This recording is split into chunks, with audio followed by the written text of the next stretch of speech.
그래서 유튜브에 나중에 있습니다.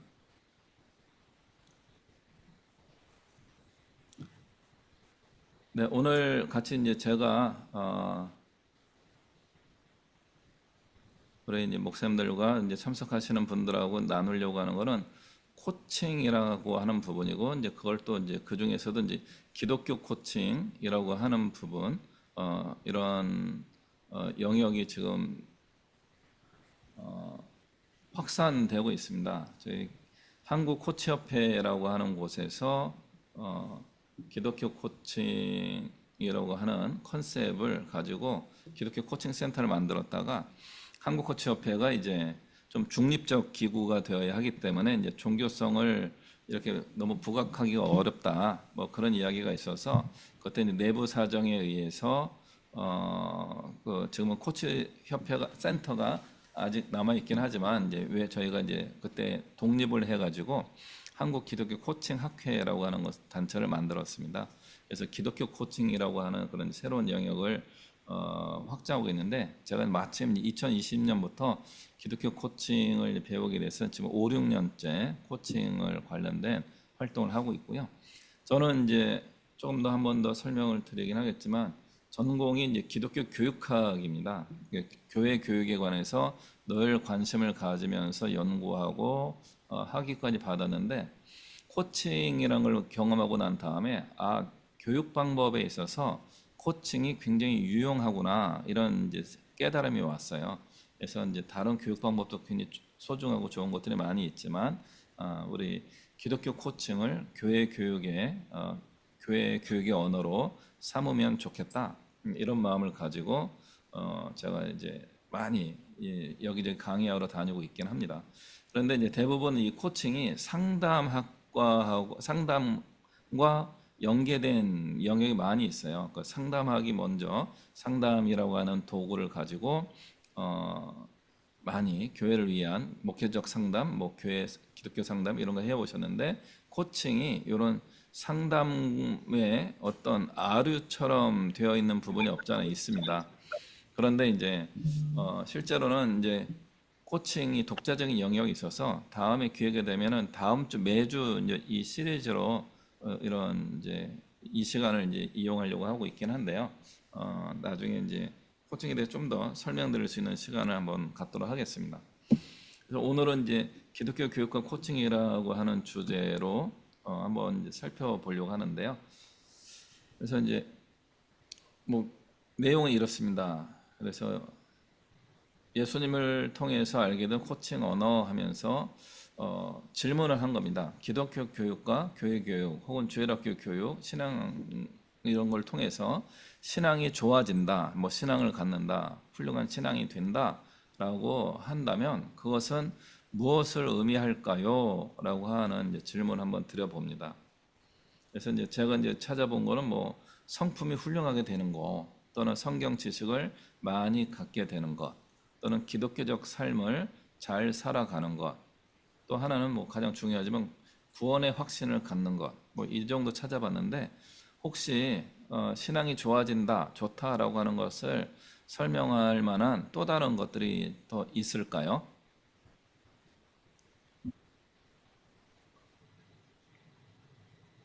우리 목사님들이 한번 생각해 보고 말씀해 주셔도 좋을 것 같습니다. 아니면 제가 너무 완벽하게 네 가지로 정리했나요? 그래서 이제 이런 부분을 한번 이제 생각해 보면 좋겠다 하는 이제 문제 제기로 한번 드려본 겁니다. 성품이 훌륭하게 되는 것, 성경 지식이 많아지는 것, 또 기독교적 삶을 잘 사는 것, 또 구원의 확신을 가지고 있는 것. 이외에도 뭐 여러 가지가 있을 수 있습니다. 뭐 헌신과 봉사, 뭐 주일 성수, 뭐 이런 뭐 다양한 것들도 포함될 수 있는데 그런 부분들을 이제 나중에 더 생각해 보시고 언제든지 더 더하게 하셔도 좋을 것 같습니다. 제 소개를 이제 잠깐 드리면 아까 말씀드린 것처럼 한국 기독교 코칭학회 좀 부회장입니다. 상임 부회장 겸 사무총장을 맡고 있고요. 그다음에 제 개인적인 이제 코칭은 IPC라고 하는 인터내셔널 프로페셔널 코치 자격을 가지고 있고요. 그다음에 이제 퍼실리테이터에서 그 코치들을 양성할 수 있는 이제 교육 자격을 이제 가지고 있습니다. 또 아까 이제 한국 코칭 협회를 말씀드렸는데 거기서 이제 KAC라고 하는 이제 코치 자격을 가지고 있고, 또 이제 기독교 교육학을 공부했고, 이제 최근에 애니어그램을 많이 알리고 있는 이제 강사로 활동하고 있습니다. 제가 여기에다가 이제 목사, 또 신학자, 그다음 기독교인이라고 표현하고 있지만 사실은 최근에 저는 요 단어를 많이 밀고 있는 편입니다. 성도. 그러니까 예수님 안에서 우리는 모두가 성도인데라고 하는 이 단어를 하면서 목사와 평신도라고 하는 구분을 요즘은 그걸 좀 극복하는 시대가 되면 좋겠다. 뭐 그런 의미에서 요 성도라고 하는 가장 우리 기독교 성경적인 단어를 요즘 최선을 다해서 강조하고 있는 상태입니다. 이렇게 하면 제 소개 이제 간단하게 말씀드리고 저랑 다 아시니까요. 다시 한번 이제 질문을 이제 드리게 됩니다. 그래서 기독교인이 된다는 것은 어떤 의미가 있는가, 이런 이제 질문을 해보게 됩니다. 그래서 이건 이제 저의 나름대로의 이제 한 문장으로 설명 고백하는 겁니다. 구원을 받고, 예수님을 믿음으로 구원을 받고 이 땅에서 거룩한 삶을 살아가며 천국의 소망을 가지고 굳센 믿음을 가지고 있는 사람이 된다. 뭐 이러면서 기독교인이 된다는 것을 뭐 이렇게 제 나름대로 문장을 한번 만들어 이제 봤습니다. 아마 목사님들도 뭐 이것보다 더 훌륭한 표현들을 잘 가지고 계실 거고, 또 가르치고 목회하고 계실 거라고 생각을 합니다. 그래서 과연 이제 기독교인이 된다라고 하는 것을 할 때 무엇보다도 구원의 확신인 것 같아요. 예수님을 믿고 나는 구원받았다라고 확신을 갖게 되는데, 이런 확신, 어릴 때부터 이 확신에 대한 교육을 저는 계속 받아왔던 것 같아요. 예수를 믿는 사람은 이런 구원의 확신이 있어야 된다.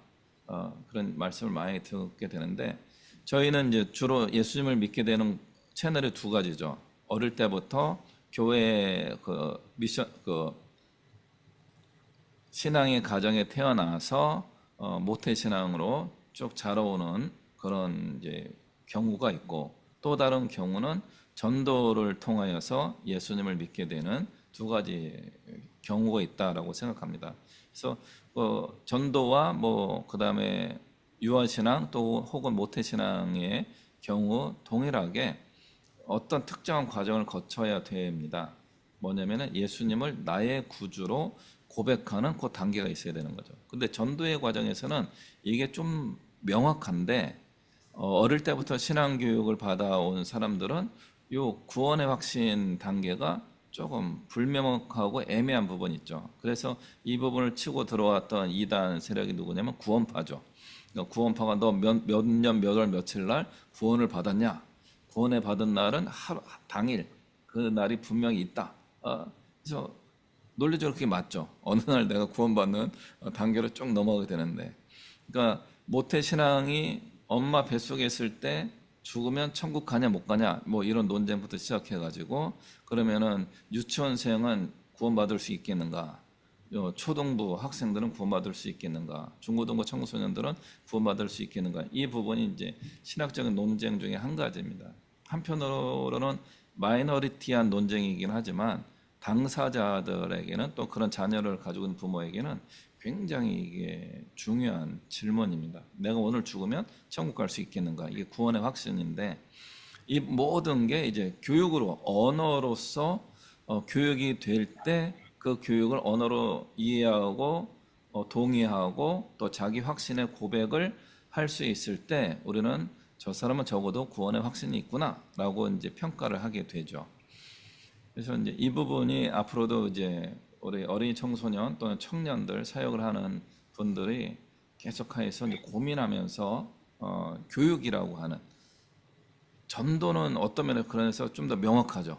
예수 그리스도 전하고 영접하고 확신을 가지면 구원받았다. 그래서 예수 믿고 천국 갑니다. 이걸 선언해 주면 되는데, 어린이 청소년들, 청년들은 이게 조금 어려움을 겪는 그 분들이 계셔요. 어린이도 있고 청소년도 있고.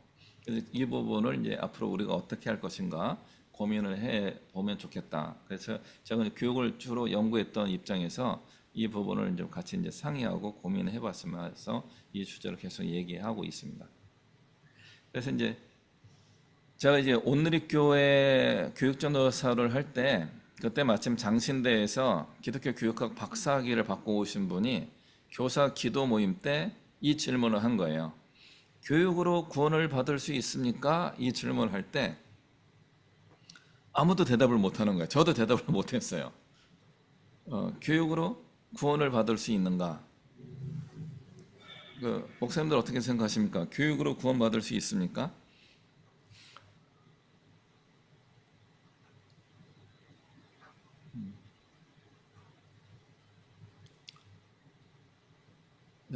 여러 생각이 드시죠? 구원을 받는다는 것은 예수님을 나의 구주로 고백할 때만 구원을 받는데, 요거는 되죠. 그런데 이제 교육으로 구원받을 수 있겠는가? 이 질문할 때 우리가 선뜻 대답을 못하는 그런 문제가 이제 발생하게 됩니다. 그때 이제 그 목사님이 두 번째 질문을 한 거예요. 그럼 여러분은 뭐하러 교사가 됐습니까?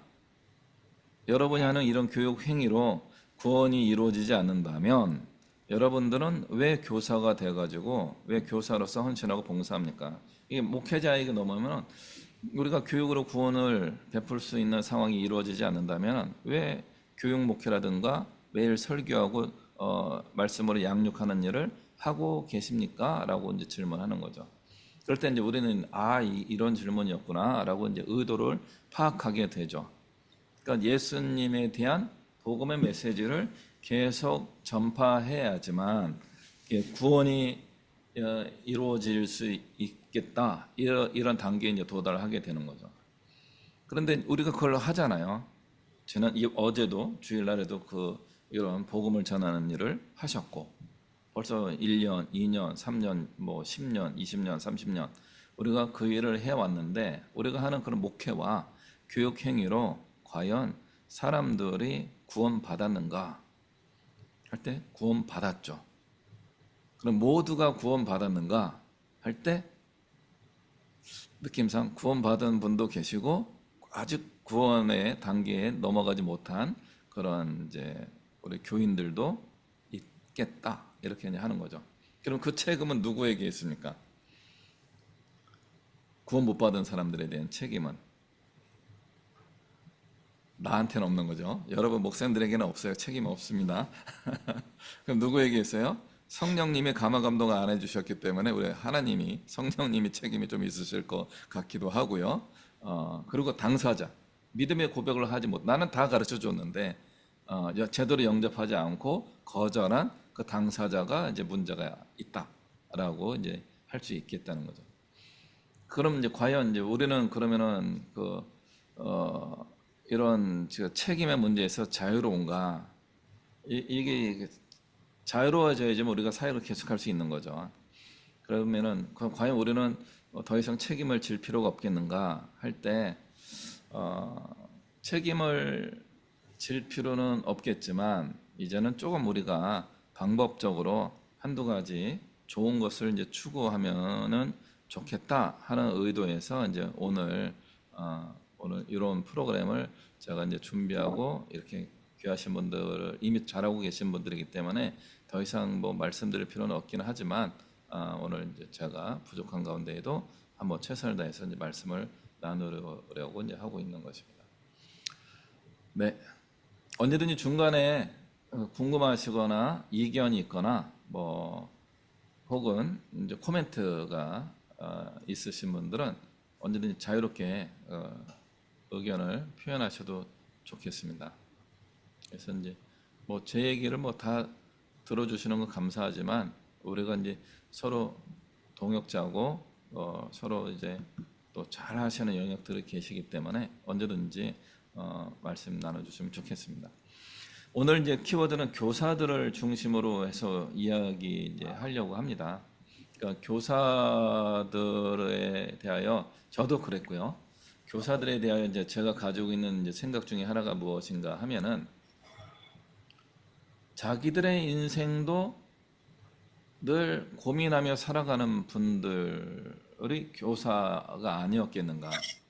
특히 제가 이제 30대, 40대, 저는 30대 후반에 이제 목사 안수를 받게 되는데 30대 후반, 중후반부터 해가지고 30대의 시절 또 혹은 20대의 시절 교사가 처음 되는 나이가 보통 요즘은 이제 많이 빨라져도 이제 20살 정도 대학교 갈 나이, 고등학교 졸업할 때 주일학교 교사, 뭐 총무교사부터라도 시작하면서 이제 교사를 시작하잖아요. 그러니까 20대, 30대, 40대, 50대, 저는 아직 이제 몇 년 남았지만 60대 그 이상의 연령들만 하더라도 똑같이 인생의 과업이라고 하는 것을 직면하게 되어 있습니다. 그러니까 60세가 되시는 분들은 60세 처음 돼 보시는 거예요.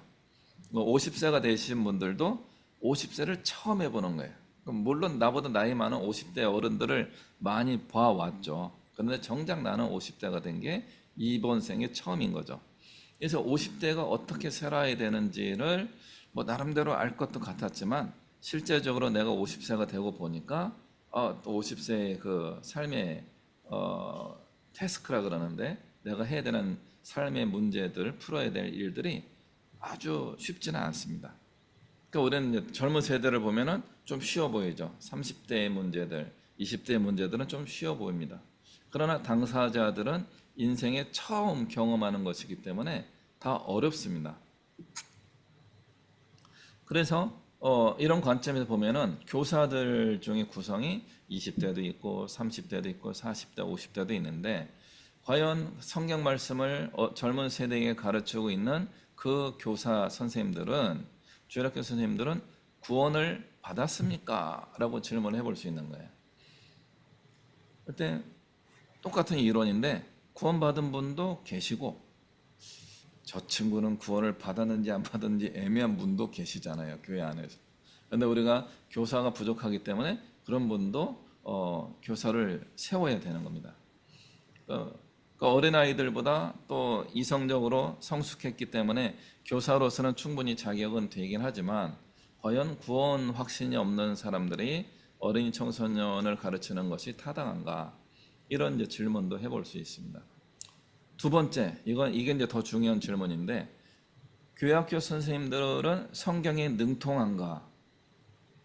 이 질문을 하게 되면요, 여기서 대부분 그렇지 않다가 나옵니다. 성경 말씀을 가르쳐야 되는 선생님들이 성경을 잘 모르는 경우가 많아요. 그런데 교회학교 현장에 얼전트하니까, 긴급하니까 교사가 부족하고 아이들은 있고 요즘은 주일학교 아이들이 줄어들어서 이것도 이제 또 다른 상황으로 넘어가고 있긴 하지만 주일학교 사역에 좀 현장이 있기 때문에 교사는 부족해서 일단 교사를 투입하긴 하는데 이분들이 성경을 잘 아는 분도 계시지만 성경을 잘 모르는 분도 의외로 많이 계시는 거예요. 그러면 그들은 주일학교에서 아이들이 어린이 청소년들이 영적인 구원을 받는데 제대로 된 영향력을 끼칠 수 있겠는가? 이 질문을 하게 되는 거죠. 세 번째 질문도 해보는 거죠. 선생님들은 성령 충만한가?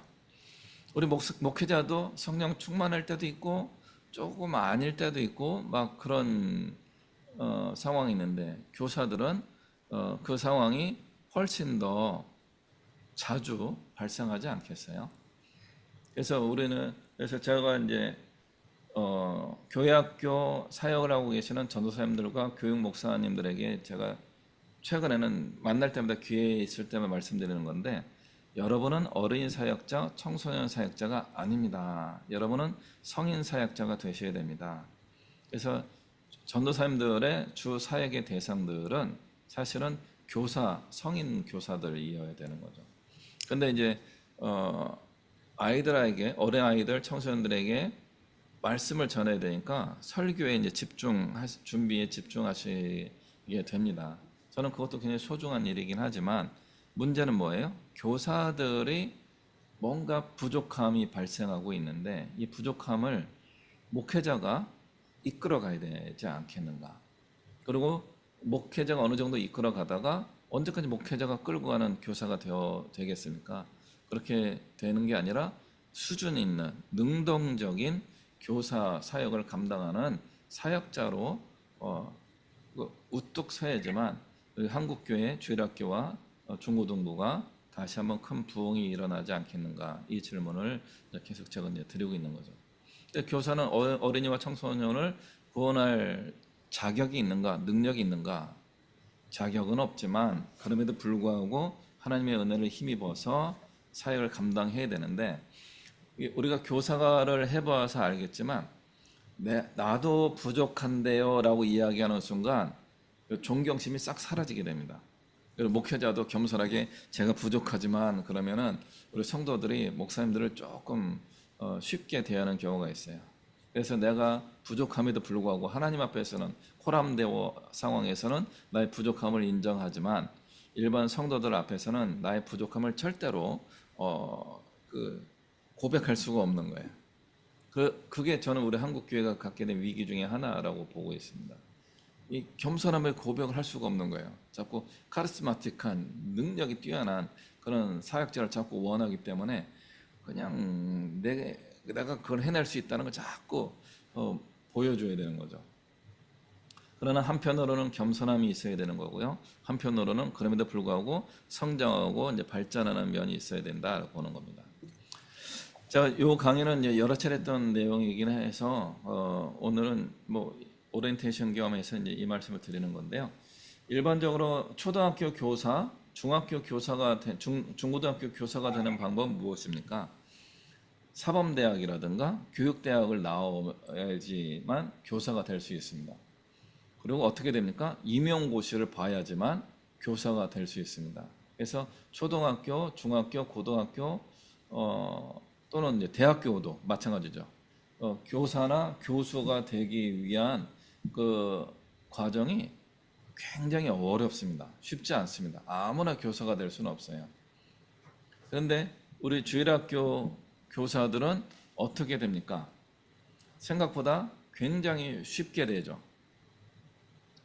일반 중고등학교 선생님들은 내가 되고 싶어가지고 임용고시를 시도해가지고 붙어야지만 되는 거예요. 그러니까 이제 자발적으로 하고 싶은데도 이게 직업적인 면이 있기 때문에 좀 탈락률이 있어서 안 됩니다.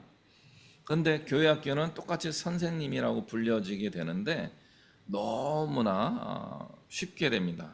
그래서 여기다 제가 쓴 거는 강제 임용 혹은 오래된 신앙 경력을 가지면 교사가 되는 경우가 있습니다. 이게 우리 한국 교회의 관행입니다.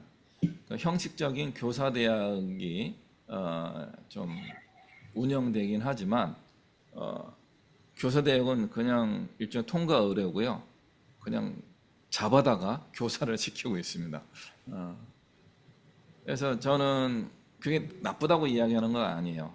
그러니까 가르치려고 할 때 더 많이 배울 수도 있기 때문에 한편으로는 그렇게라도 하는 게 필요하긴 하지만, 그럼 다시 질문하는 거예요. 교회를 오래 다니는 사람은 신앙이 좋은가? 좋은 교사가 될 수 있겠는가? 그러니까 교육하는 방법을 배운 적이 없는 분들이 좋은 교사가 되기가 어렵다는 거죠. 그러니까 성경 말씀을 많이 알고 있으면은 좋은 교회학교 선생님이 될 수 있겠는가 할 때 한편으로는 맞습니다. 성경 말씀을 많이 알면 되는데, 성경 말씀을 많이 안다는 게 어떤 의미인가요? 암송을 많이 한다고 할까요? 66권 목록, 성경 목록과 노래라도 창세기, 출애굽기, 레위기 이런 노래라도 부를 수 있으면은 성경 말씀을 많이 아는 건가요? 그러니까 구약 성경에 나와 있는 하나님의 섭리, 인도하심이 예수 그리스도를 통하여 획기적으로 바뀌잖아요. 그러면은 구약 성경을 볼 때는 항상 예수님을 통해서 봐야 되는데 성경을 그렇게 보는 분들이 몇 분이나 계십니까? 그러니까 구약의 율법주의를 그대로 우리가 읽고 하나님 말씀이다 받아서 말하고 행동하는 분들이 얼마나 많은지 모릅니다. 예수 그리스도 안에서 율법의 사슬에서 벗어나고 우리는 자유로워졌는데, 반대로 자유로워진 신앙만 가지면 또 어떤 문제가 생겨요? 어떤 율법 안에 들어있는, 율법과 우리 기독교 안에 공통적으로 들어있는 그것까지도 거절하면서 아주 방종하는 신앙인도 있잖아요. 그래서 이런 부분들을 오래된 신앙생활을 했다고 좋은 교사다라고 하기도 좀 쉽지 않은 거죠. 그래서 이제 요거는 이제 저의 이제 개인적 경험인데, 저는 이제 재수를 했어요. 이제 재수한 것도 너무 오래돼가지고 기억도 안 나는데, 재수할 때 제가 이제 강원도 춘천 출신인데 춘천에 좋은 학원이 없었어요. 그러니까 춘천에 있는 아주 좀 아쉬운 학원에 다니고 있다 보니까, 내가 조금만 더 공부를 잘하면은, 좋은 학원 다니면은 좀 좋은 대학 갈 수도 있을 것 같은데, 그런 마음인데, 저희 이제 부모님의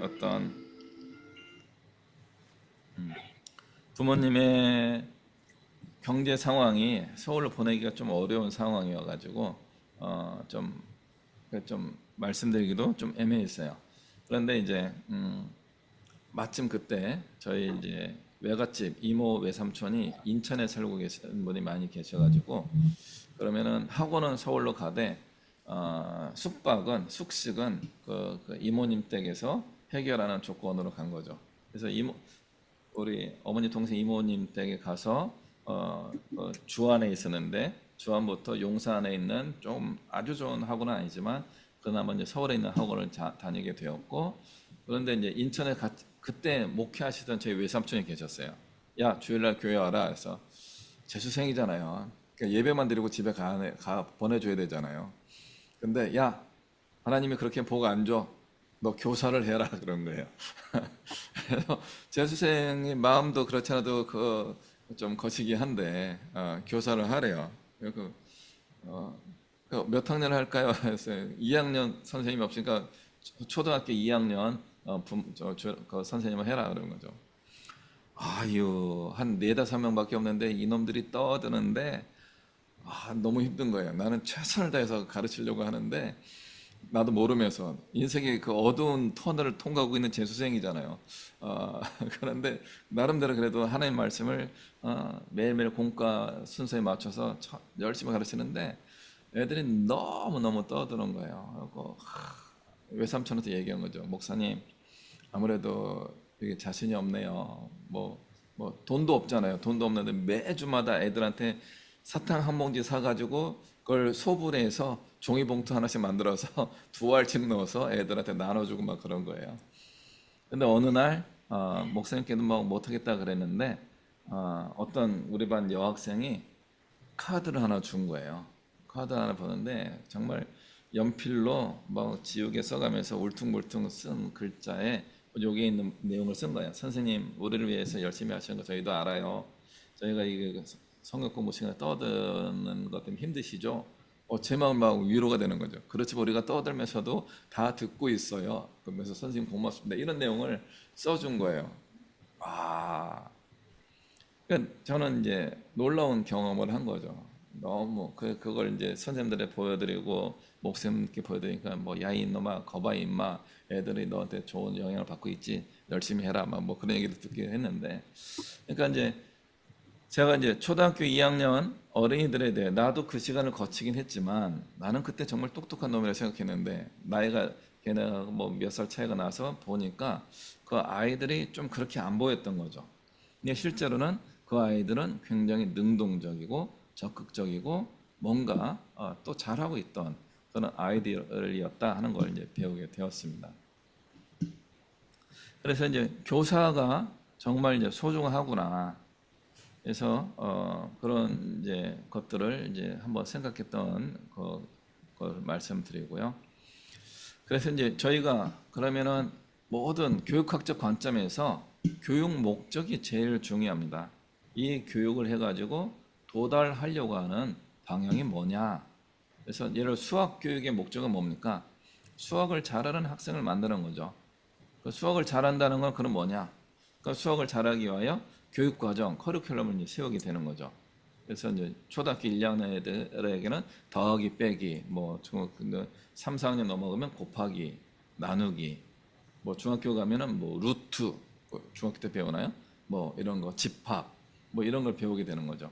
단계마다 이제 교육 과정을 만들게 되고, 그 교육 내용이 목적에 부합한 결과를 이룰 수 있도록 해주는 교육 방법, 교수법이라고 보통 이야기하고, 좀 최근에 이제 기독교 그 교육학적 용어로는 교수 학습 과정이라고 이야기합니다. 그래서 나중에 기회가 되면 이런 거 설명을 드리도록 하겠는데, 그래서 그럼 우리 기독교 교육 혹은 교회 교육, 신앙 교육의 목적은 무엇이냐? 최근에 이제 기독교 교육학이라고 하는 학문의 영역에서는 이 부분을 우리 전통적인 신앙 교육의 관점에서는 구원입니다. 구원을 받게 하는 게 1번, 첫 번째 교육인 겁니다.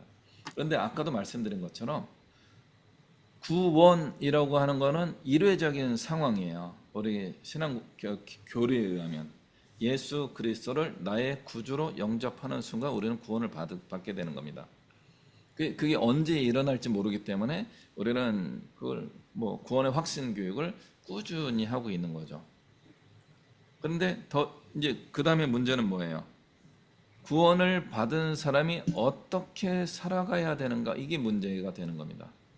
예수님을 믿고 구원받은 사람이 예를 들어 초등학교 1학년 때 예수님을 믿고 구원을 받았어요. 그런데 우리 교회 교육은 늘 구원의 확신 교육만 있는 거죠. 그러면 이미 구원을 받은 그 어린이 청소년 누군지도 몰라요. 그 친구들에게는 중복적인 교육인 겁니다. 중복적인 교육을 계속하고 있는 거죠. 예를 들어서 중학교 1학년, 고등학교 1학년 된 아이들에게 계속 사칙 연산만 가르치고 있는 거예요. 우리 교회 교육의 문제가 거기에 있는 거예요. 사칙 연산만 계속 반복적으로 가르치고 있어요. 그게 가장 기본이에요. 모든 교육에 더하기, 빼기, 곱하기, 나누기가 계속 반복적으로 나오고 있기는 합니다. 그러나 사칙 연산 너희 아직 모르지? 이 사칙 연산이 중요해 하면서 고등학교 1학년에게도 대학생, 심지어 대학생에게도 계속 사칙 연산만 가르치고 있다면 그 수학 교육이 되겠습니까? 안 되겠습니까?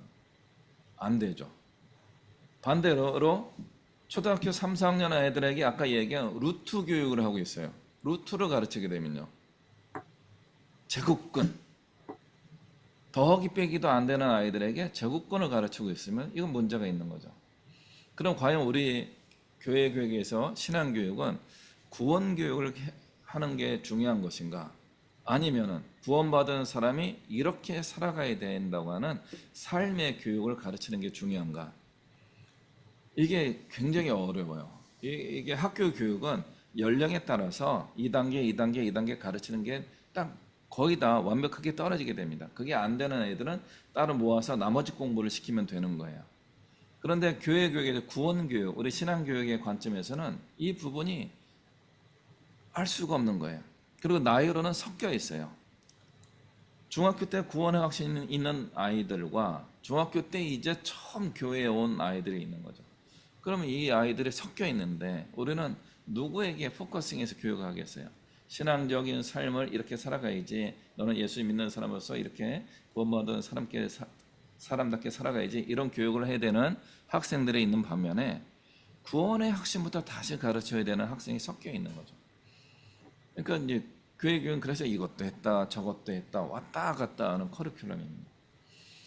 그러니까 제대로 안 되는 거죠. 그러면은 목사님이 우리 그 교육전도사님이 우리 초등부 4, 5, 6학년 학생들 30명의 학생들이 있는데 그 학생들의 영적 상황을 얼마나 그걸 체크해 줄 수 있겠어요? 그 아이들이 40명으로 늘어나면 어떻게 하겠어요? 그러니까 이건 목회자가 할 수 있는 영역을 넘어서기 시작하는 거죠. 그러면 그 아이들의 영적 구원의 문제를 점검해 줄 수 있는 사람이 교사가 되어야 하는 거예요. 교사가 구원의 문제에 대해서는 우리 아이들은 구원의 문제는 넘어간 친구들이 많아요. 그러면은 그 나머지 구원의 확신 없는 아이들만 따로 모아서 구원의 확신을 위한 신앙 교육이 한번 집중적으로 하는 게 필요할 것 같습니다. 그리고 일반적으로는 이렇게 가는 게 좋겠습니다.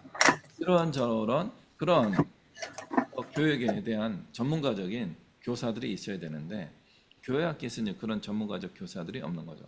그러니까 이제 재미없어 하는 애들과 굉장히 좋은데요 하는 애들이 막 혼재되어 있는 거죠. 그래서 이런 부분들을 이제 우리 기독교 교육학의 학문적인 그 면에서는 기독교 교육의 목적을 구원 교육이다 이렇게 표현하면 조금 평가가 애매해지기 때문에 기독교적 자아 정체감이라고 하는 단어로 설명하고 있습니다. 기독교적 자아 정체. 나는 기독교인으로서 구원의 확신도 있고, 그리고 나는 기독교인으로서 이런 깨달음을 얻고 또 이런 삶의 의지와 목적을 가지고 살아가겠다. 그걸 확신을 가지고 있는 것을 기독교적 자아 정체감이라고 이제 표현하고 있습니다. 그래서 기독교 신앙을 갖는 것, 기독교 자아 정체감의 핵심이라 볼 수 있고, 기독교적으로 살아가는 것, 뭐 이것도 기독교 자아 정체감인 거죠. 한국인의 정체감이 있으니까 우리 김인수 목사님처럼 아르헨티나에 살더라도 아르헨티나에 동화된 면도 없잖아 있지만, 또 하나는 한국인, 또 한국인 크리스천으로서의, 또 목사님으로서의 정체감을 가지고 계시잖아요. 그죠? 그러니까 그런 여러 가지, 하나 이중적일 수도 있고 다중적일 수도 있지만, 그런 정체감이 그 사람의 독특한 캐릭터로 작동하거든요. 마찬가지로 우리가 이제 기독교적 자아 정체감도 그런 걸로 설명할 수 있지 않겠는가, 이런 이제 설명을 할 수 있겠습니다. 뭐 신앙 고백도 하고 이런 거죠. 그래서 학생들도 이런 게 있어야 되는데 교사도 이게 있어야 되는 거죠. 그래서 목회자들은 교사에게 이런 역할을 좀 해보시면 좋겠다 하는 것도 있고요. 또 한 가지는 교사들이 이 정도 수준에 올라와서 우리 학생들을 이런 영적인 수준, 자아 정체감을 가질 수 있도록 영향을 주면 좋겠다 하는 것이 이제 제가 이제 드리는 말씀입니다. 제가 이제 막 혼자 떠들고 있는데 괜찮으세요? 듣기 괜찮으세요? 지루하지 않으십니까? 저는 즐거운데. 그래서 이제 저희가 이제 두 번째 목적은 기독교적 자아 정책을 만드는 걸 목표로 한다면 커리큘럼, 기독교 교육 내용은 무엇일까 할 때, 이건 이제 제가 이제 분류한 겁니다. 다른 분들은 또 다르게 분류할 수도 있고 우리 목사님들은 또 다르게 분류할 수도 있다라고 이제 생각합니다. 네.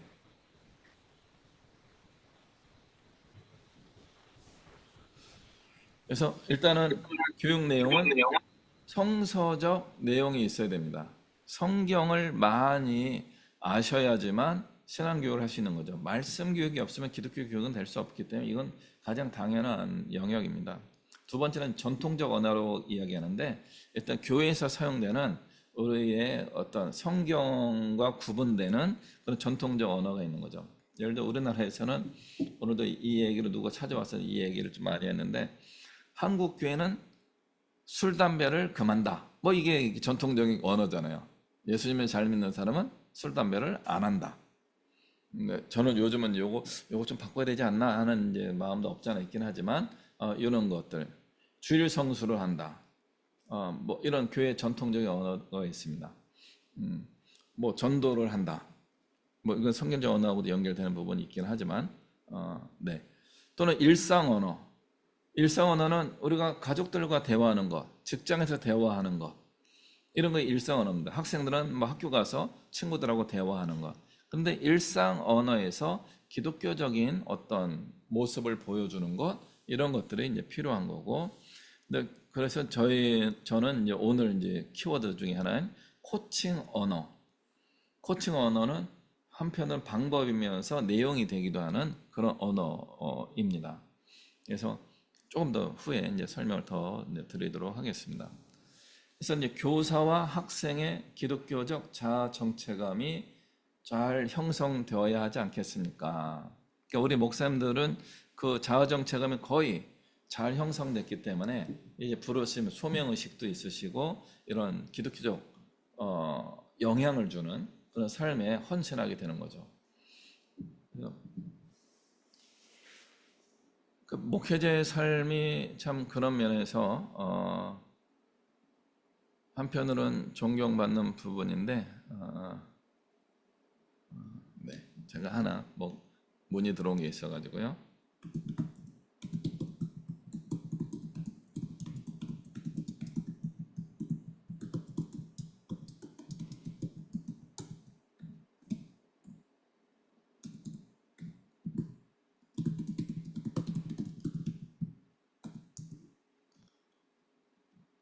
네,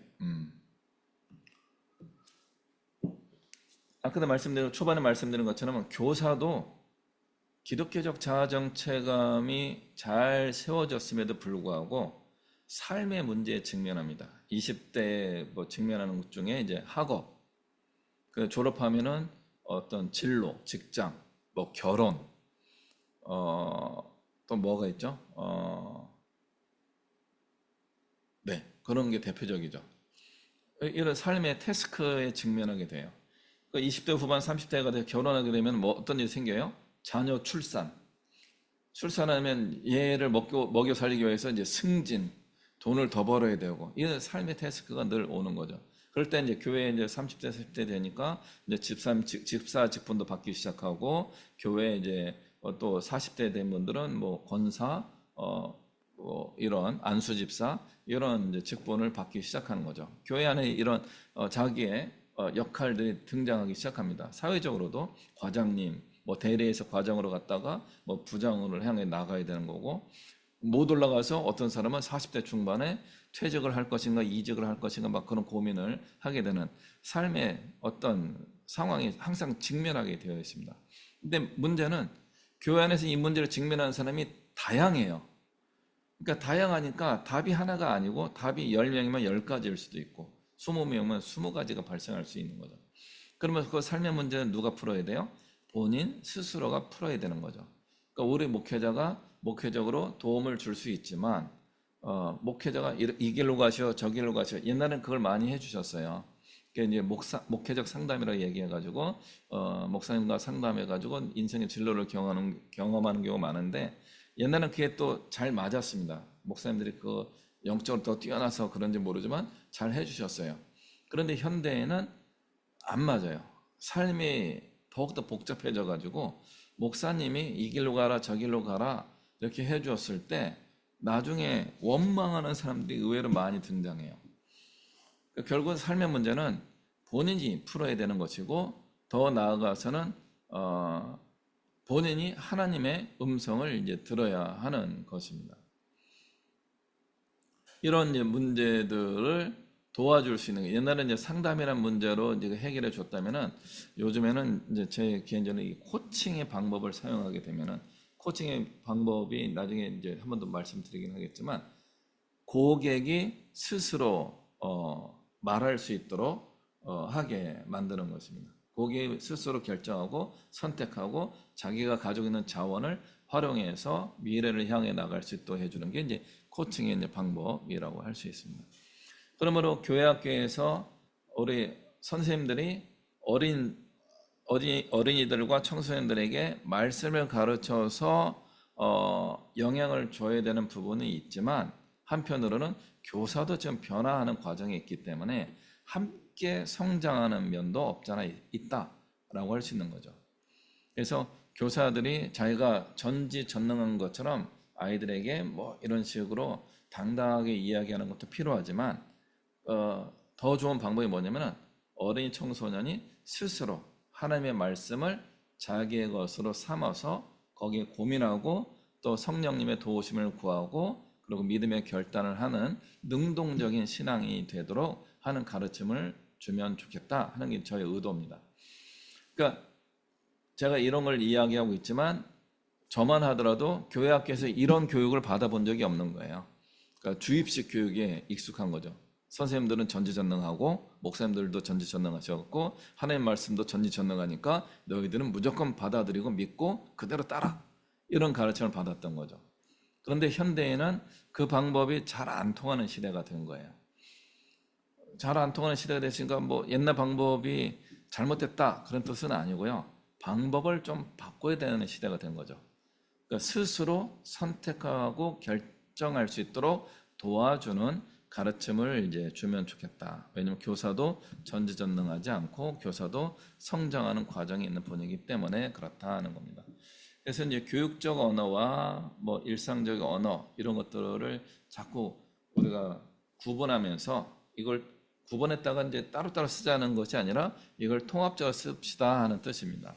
그래서 성경적 언어, 우리가 성경을 많이 알 필요가 있고요. 그 다음에 교회의 전통적 언어, 이런 교육적 언어를 써야 되는 겁니다. 이거는 어떤 면에서는 주입식으로 가는 부분이 맞아요. 성경 말씀을 우리가 바꿀 수는 없잖아요. 그럼 성경 말씀은 있는 그대로 믿어야 되는 거죠. 전통은 조금 바꿀 수 있지만 우리 일반 성도들의 전통을 바꾸기는 쉽지는 않습니다. 이거는 목회자와 뭐 신학자와 교단의 이 역할을 맡은 분들이 이걸 좀 시도해 볼 수 있는 자리에 좀 계시죠. 그러나 이제 밑에 부분을 많이 바꿀 수 있죠. 일상 언어, 한국 사람이 한국적 언어가 있죠. 또 사회 문화적 어떤 특징들이 있죠. 이것들을 우리가 발견하고 제대로 이제 쓸 수 있는 분이 되면 좋겠다 하는 겁니다. 그래서 이제 주입식 언어도 필요하고요. 반대로 이제 질문식 언어를 통하여서 자아정체감 형성을 돕는 언어로 우리가 이 두 가지 언어를 잘 사용하면 좋겠다 하는 것이 오늘의 저희 이제 목표입니다. 그래서 아까도 말씀드린 것처럼 성경 말씀은 거의 주입식이에요. 이거는 뭐 하나님의 말씀이니까. 그러나 하나님의 말씀을 받아서 그것을 나의 말씀으로 삼을 때는 학습자가, 우리 어린이 청소년이 또는 일반 성도가 주도적으로 바뀌어야 되는 겁니다. 하나님의 말씀을 나의 말씀으로 삼아서 이 말씀대로 살겠습니다. 옛날에는 이거 부분에 교사나 목회자가 개입을 했었어요. 선생님이 너 이 말씀대로 살아야 돼. 목회자가 당신 성도님, 집사님, 권사님, 장로님, 이 하나님의 말씀이 이겁니다. 이 말씀대로 살아가십시오. 라고 주입식의 언어를 많이 사용했다면 이걸 바꾸는 거예요. 하나님 말씀은 이렇게 우리에게 이런 말씀이 있는데 집사님은 이 말씀을 가지고 어떻게 살아갈 수 있으시겠어요? 라고 이런 식의 질문의 언어를 쓰는 겁니다. 그러면 그분이 고민하기 시작하는 거죠. 말씀이 이거구나. 목사님 가르쳐 주세요. 시키는 대로 할게요. 이게 성도들이 가지고 있는 가장 나쁜 거짓말입니다. 시키는 대로 안 해요. 교인들이, 목사님들이 시키는 대로 하는 분이 몇 분이나 계십니까? 한두 분 충성된 분만 계시죠.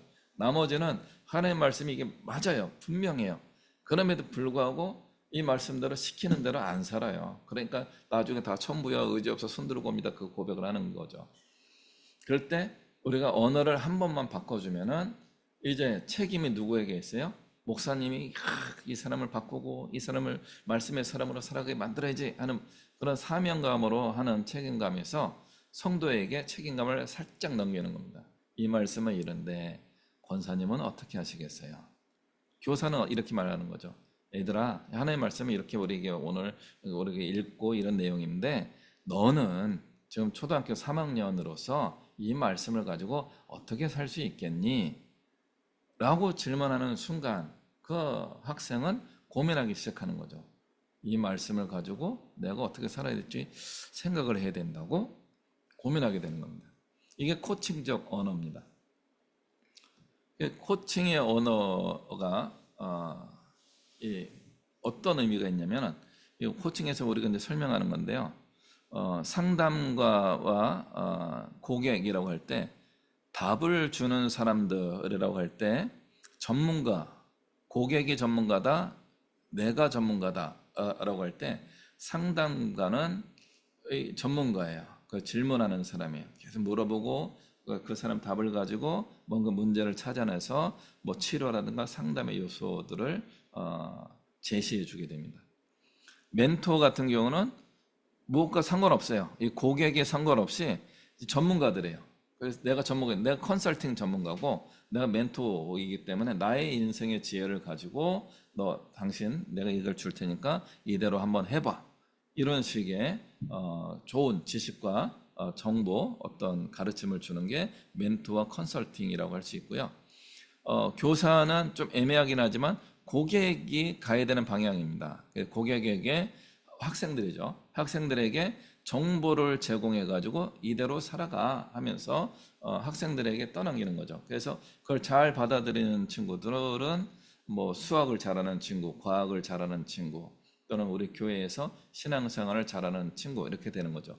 고객이 어떤 전문가가 되는 겁니다. 근데 코칭은 여기 이렇게 애매하게 걸쳐져 있습니다. 코치가 전문가가 굳이 될 필요가 없는 영역이 없잖아 있습니다. 그래서 코치는 전문가가 이만큼 될 영역을 가지고 있는 수준이고요. 고객을 전문가로 만들어주는 역할을 하는 게 우리 이제 코치의 역할이다 이렇게 말씀드릴 수 있습니다.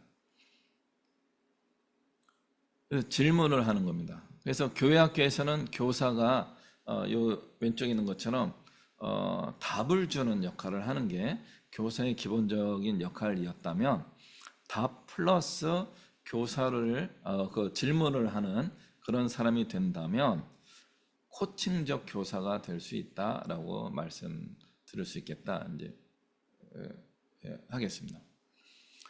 그래서 이제 성서적 언어는 기독교적 신앙의 근거이 되는 지식이기 때문에 답으로서 이야기해 주는 거고, 기독교적 특징을 나타내는 전통적인 언어도 교사가 많이 습득을 해서 전달해 주는 답을 줄 수 있습니다.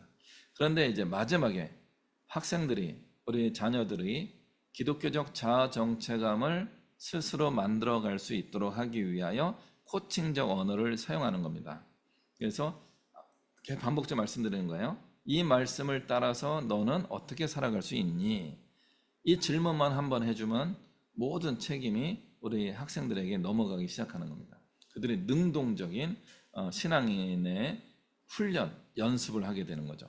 이 말씀, 이게 기존에 안 했던 건 아닌데요. 이 말씀을 드리는 이유는 안 했던 건 아닌데 왜 안 됐을까요? 우리 분반 공부 시간이 짧아서 그렇습니다. 주일학교 예배를 1시간 이내에 끝내야 되는 거예요. 그래서 예배 40분 드리고 나면요, 분반 공부가 20분 이내에만 남게 됩니다.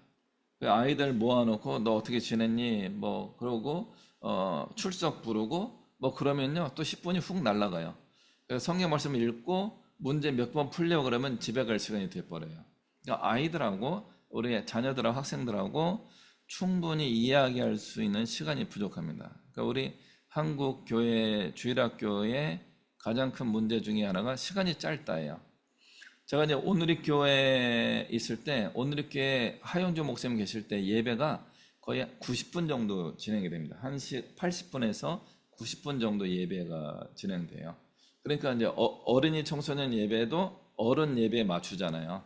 그러니까 이제 어린이 청소년 예배도 90분 정도 사용할 수 있게 됩니다. 그래서 예배를 제가 이제 그때 초등부를 많이 했었는데 초등부 예배를 40분 정도 하고, 그러니까 분반 공부 시간이 얼마큼 나와요?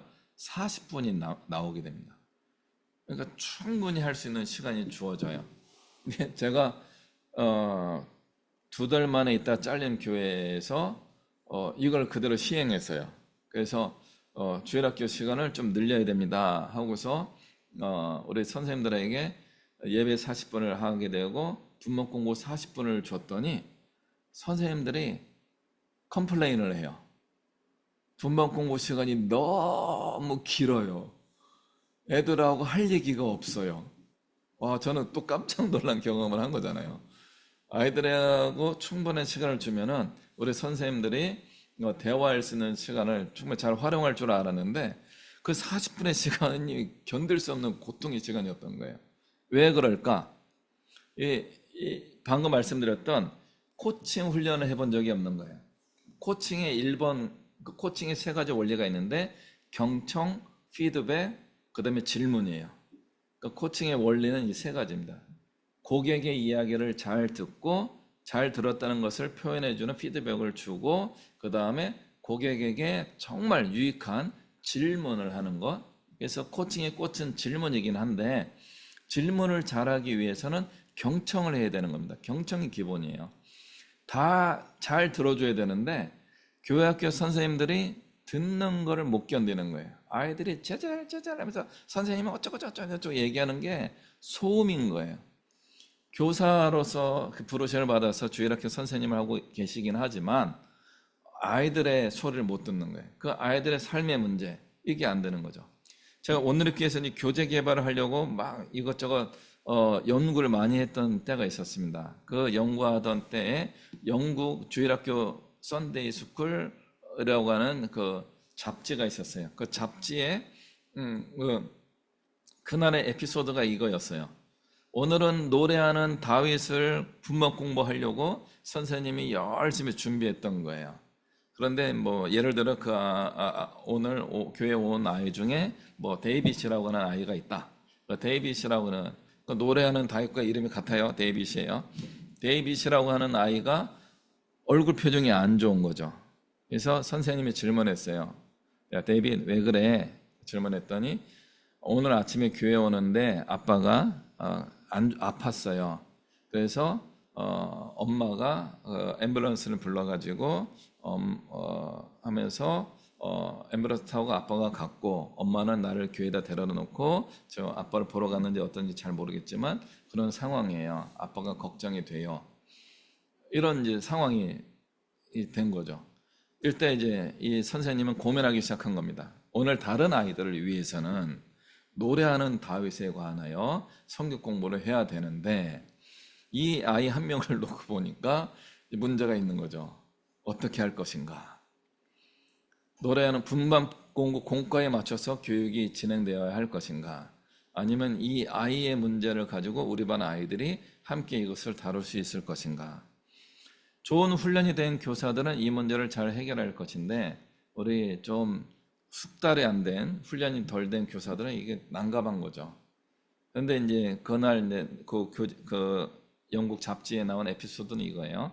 그 아이를 앞에 중앙에 세운 거예요. 그래서 오늘 이야기를 다른 친구들에게 한번 더 이야기해 줄래? 그 이야기를 한 거죠. 그러니까 다른 친구들도 그걸 경청을 다 같이 한 거예요. 그럴 때 이제 선생님이 그 다음 주도한 거죠. 오늘 우리 데이빗 아빠를 위해서 우리 같이 기도하는 시간을 가지면 어떨까? 아이들이 질문한 거죠. 그럼 친구들도 오케이를 한 거죠. 선생님이 얘기하는데 뭐 다 동의가 되고 저희 친구의 아빠 성을 알았으니까 동의가 된 거죠.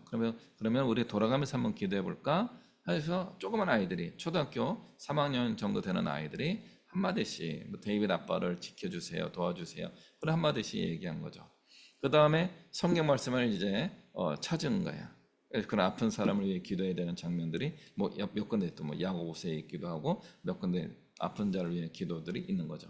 또 예수님의 병 고친 사람을 고치는 말씀도 찾을 수 있고요. 그런 내용을 가지고 이 말씀을 가지고 너희들은 오늘 기도했는데 이 말씀이 어떻게 응답될 것을 좀 그런 기대하는 뭐 그런 마음이 드니 뭐 예를 들어 이런 질문을 하게 되는 거죠. 이런 이제 좋은 경청을 이제 하게 되는 겁니다. 베드로와 이야기. 베드로는 내 주먹을 믿어 이렇게 평가를 많이 받잖아요. 그 갈릴리에서 물고기 잡는 그런 사람이었는데, 근데 어느 날 잠깐 물에 뛰어달라 하면서 베드로만 전적으로 잘 들을 수 있도록 설교를 몇 시간 동안 드립다 하신 거죠. 그때 무트로 나오는 순간 베드로가 첫 번째 고백이 나는 죄인입니다. 나를 떠나십시오라고 한 거죠. 그럼에도 불구하고 예수님은 그 베드로에 대한 기대감이 있었기 때문에 내가 너를 사람을 낚는 어부가 되게 하리라. 이런 콜링이 이루어지게 되는 거죠. 그래서 예수님의 코칭 언어들은 좋은 경청자였고 마찬가지로 그 잠재력을 보는 모습이었다면 우리 목회자와 우리 교회학교 선생님들도 예수님의 이러한 것을 본받을 수 있으면 좋겠다 하는 이제 모티브를 가지고 있습니다. 그러면서 예수님의 코칭 언어는 삶을 일깨우는 언어를 이야기하는 거죠. 제자들에게 질문하는 거예요. 사람들이 나를 누구라고 하느냐? 인자를 누구라고 하느냐? 뭐 엘리야요, 뭐 죽었다 살아난 세례 요한이요, 이런 이야기가 있습니다. 그랬더니 예수님께서는 그럼 너희들은 나를 누구라고 하느냐? 그럴 때 또 우리의 또 선배님 베드로가 또 신나게 나오는 거죠. 주는 그리스도시요 살아계신 하나님의 아들입니다. 바요는 시몬아, 네가 정말 말을 잘했는데 네 생각이 아니라 이건 아버지가 너에게 주신 생각이다 하면서 하나님과 자기 고백을 연결시켜주는 그런 언어를 가르침을 주시자는 거예요. 그러면서 베드로에게 독특한 특별한 부르심의 삶을 살 수 있도록 격려해주는 메시지를 이제 주게 되고 뭐 그렇습니다. 그래서 이제 이 코칭이라는 것은 경청인 겁니다. 경청, 잘 들어주는 게 시작이고요. 그다음에 내가 들어줬다는 걸 자꾸 표현해줘야 돼. 이게 대표적인 거. 아 그렇군요. 그렇구나. 뭐 그렇게 해주는 거죠. 그러면 이야기하는 사람이 이분이 내 이야기를 들어줬구나. 더 좋은 거는 그러면서 네가 이야기한 게 이런 거지 하면서 가끔 요약도 해주는 겁니다. 그러면 말하는 사람이 정말 우리 코치와 선생님들 혹은 목회자에 대한 신뢰도가 이만큼 올라가게 됩니다. 그럴 때 이제 정말 촌철살인 질문을 해주는 겁니다. 우리는 촌철살인 나의 멋진 아이디어를 해주는 걸 우리는 많이 생각하는 거예요. 내가 딱 오늘 얘기를 내 한마디로 정리해야지. 그래서 우리가 자꾸 그런 쪽에 그 훈련을 많이 받아온 편입니다. 그러나 코칭적 언어는 마지막에 활용 정점의 점을 그 사람이 찍게 만들어주는 질문을 해주는 겁니다. 그래서 내가 이런 점을 딱 해줬을 때 그 사람이, 우리 자녀가, 우리 학생들이 또는 우리 성도님들이, 저는요 그 말씀이 나에게 이런 삶을 살도록 해주는 거 깨달음이 왔어요. 저는 이렇게 살겠습니다. 그러면요, 다음에 그 성도가 그런 삶을 못 살 때, 너 지난번에 그렇게 고백했는데 그런 삶을 잘 살고 있어? 이 말 한마디만 하면요, 그건 꼼짝 못하게 만드는 일이 생기는 겁니다. 낮은 수준으로는 그렇게 조금 그렇게 접근할 수 있는 거고요. 높은 수준은 뭐예요? 그런 질문을 잘해주게 되면요, 우리 주변에 성장하는 학생들과 성도들이 넘치게 되는 겁니다. 그러니까 목회자가 누구를 성장시키는 게 필요하긴 한데, 성장의 원동력이 어쩌면 좋은 질문을 하는 것일 수도 있다 하는 것이 이제 오늘 이제 저희 여러분과 말씀드리는 거고요. 그다음에 요거는 이제 우리 코칭학회의 코칭 프로세스를 이제 홍보하는 겁니다. 그래서 이제 트러스트라고 해서 트리니티라고 하는 이제 코칭 그 모델입니다. 이 방법을 따라서 가기만 하면은 좋은 코칭이 이루어질 수 있는데, 처음에 트러스트, 신뢰관계입니다. 나와 학생들 사이에 신뢰관계를 만들어내는 겁니다. 그 다음에 리얼리티, 실제를 접근하는 겁니다. 정말 당신의 문제가 뭔데? 정말 당신에게 필요한 게 무엇입니까? 그걸 발견하는 거예요. 그래서 그걸 이슈 앤 아이덴티티에서 문제를 드러나게 내는 겁니다. 그래, 대표적으로 코칭에 자주 나오는 주제 중에 하나가 뭐냐면, 체중 관리를 하고 싶어요 라고 하는 거예요. 체중 관리는 인터넷 다 깔렸습니다. 두 가지예요. 식단 조절과 운동이에요. 그거 말고 뭐 더 있어요, 없어요? 거의 그걸로 끝나요. 그러면 체중 조절이 안 되는 이유는 뭐예요? 식단 조절을 안 한 거고요, 운동을 안 한 거예요. 운동을 했는데 식단 조절을 안 하든가, 식단 조절을 했는데 운동을 안 한 거죠. 아니면 둘 다 안 했던가. 그러니까 이슈 앤 아이덴티티는 중요하지 않아요, 사실은. 그것을 할 수 있는 뉴 라이프를 꿈꾸는 거예요. 식단 조절에서 목표하는 게 뭔데, 뭐 멋진 몸매를 가지고 싶어요, 아니면 건강해지고 싶어요, 뉴 라이프를 꿈꾸는 거죠. 그런 꿈을 꾸기 위해서, 그러면 당신이 할 수 있는 건 무엇입니까? 이걸로 넘어가야 되는데, 거기에 인스피레이셔널한 걸 하나 집어넣는, 이게 기독교 코칭의 핵심인데, 하나님이 그렇게 변화한 당신을 보면 하나님은 어떤 마음일까요? 이런 질문을 한번 넣어주는 거예요. 지금 그 건강한 체중 조절을 꿈꿨던, 노력했는데 그게 잘 안 됐던 나를 보시고 하나님이 어떤 마음으로 나에게 말씀하실 수 있을까요?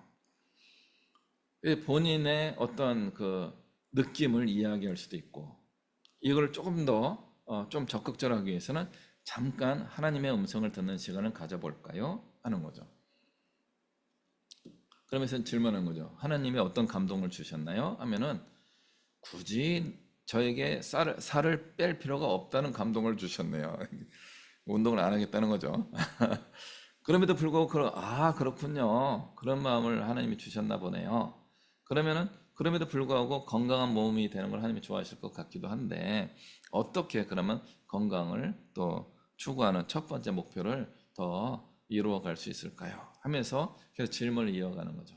그러면서 나중에 감사 고백도 하는 거죠. 하나님, 우리에게 이런 생각을 주신 것 감사합니다. 우리가 주신 이 목표를 꾸준히 함께 이루어갈 수 있도록 도와주시옵소서 하면서 코치가 기도를 해주시게 되고, 그리고 마지막에 그걸 얻었다 하는 확신을 가지고, 우리는 기독교는 확신이잖아요. 구원을 받았다라고 하는 확신을 가지고 우리가 믿음 생활을 하는 것처럼, 하나님께서 당신의 모든 삶의 문제를 해결해 주셨다라는 확신을 가지고 이미 받은 줄을 믿고 한번 살아가 봅시다, 이렇게 권면한다든가. 이렇게 하면 교사와 학생들이, 또는 코치와 고객이, 내담자가, 또는 목회자와 성도가 함께 하나님의 꿈을 이뤄갈 수 있는 일들이 일어나지 않겠는가 하는, 괜히 코칭은 괜히 그 테크니컬한 부분을 이제 한번 소개해 드렸습니다. 그래서 이제 기독교 코칭을 통해서 제가 이제 구조한 건데, 교사가 자기를 대면해야 되는 거죠. 교사도 부족하잖아요. 그리고 교사가 이제 학생들을 관찰하면서 이 아이들에게 필요한 게 뭘까 자기 나름대로 발견하는 거죠. 근데 가장 중요한 건요, 학생 스스로 그걸 고백하게 되는 겁니다.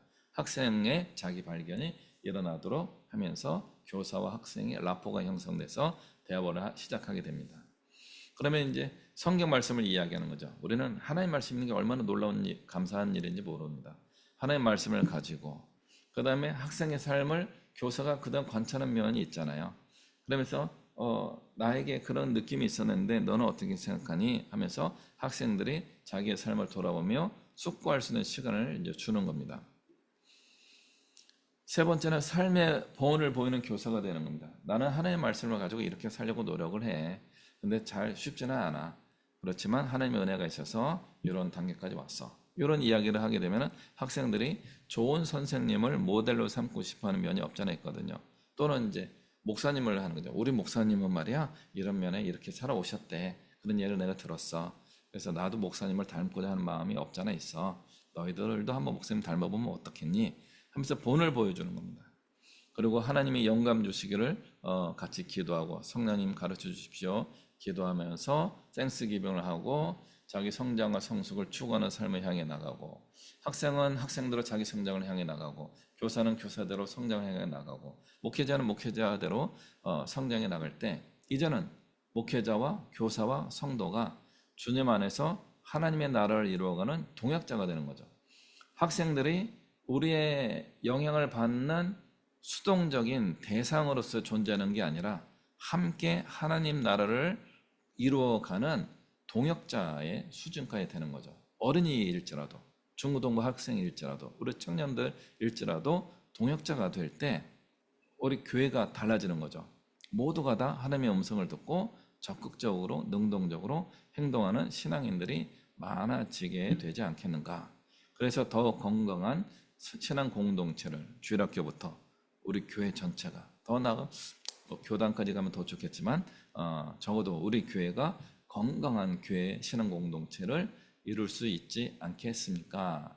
그래서 여기 교사의 역할이 그래서 가장 낮은 단계에서 신앙 양육을 하게 되는 그분들이 굉장히 중요합니다 하는 취지에서 이제 오늘 이런 강의를 이제 말씀드렸습니다. 그래서 이제 새로운 부흥을 위한 영적 도구로 우리 기독교 코칭을 좀 사용하시면 좋겠다 하는 거고요.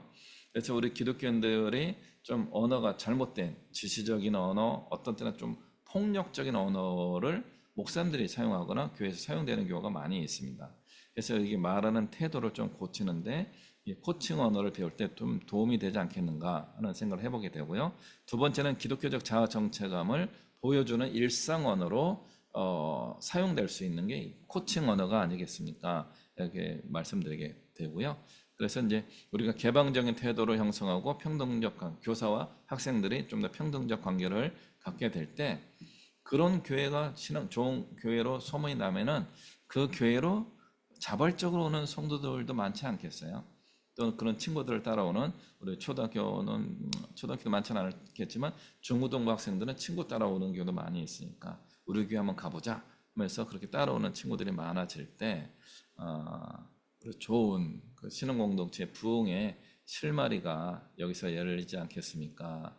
하는 이제 취지에서 이제 오늘 이렇게 말씀을 좀 나눴습니다.